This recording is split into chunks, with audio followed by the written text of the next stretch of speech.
শনিবার মহা অষ্টমী সকাল থেকেই দুর্গাবাড়িতে মহা অষ্টমী পূজা অনুষ্ঠিত হয়। শত শত ভক্তরা মন্দির প্রাঙ্গণে এসে জমায়েত হয়। দেবী দুর্গার কাছে পরিবারের মঙ্গল কামনা করেন, কেউ কেউ অঞ্জলি নেয়। এদিকে আগরতলা আনন্দময়ী আশ্রমে প্রতি বছরের মতো এই বছরও কুমারী পূজার আয়োজন করা হয়। কুমারী পূজা একটি প্রাচীন এবং গুরুত্বপূর্ণ হিন্দু ধর্মীয় ঐতিহ্য। এই পূজার মূল উদ্দেশ্য হল নারী শক্তির প্রতি শ্রদ্ধা জানানো।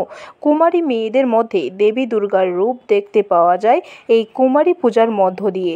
বিশেষ করে অষ্টমী এবং নবমী তিথিতে কুমারী পূজার আয়োজন করা হয়। মহাষ্টমী বিহিত হচ্ছে মার অশোকাষ্টমী আজকে, এখন বলি হবে, বলির পর পুষ্পাঞ্জলি হবে 10টার থেকে 12টায় মার স্বামী চান্দ ব্যঞ্জনাদি ভোগ হবে, বিকেলে আরতি হবে, তারপর রাত্রি 11টা 50-এ সন্ধি পুজো হবে। ব্যুরো রিপোর্ট, খবর ত্রিপুরা।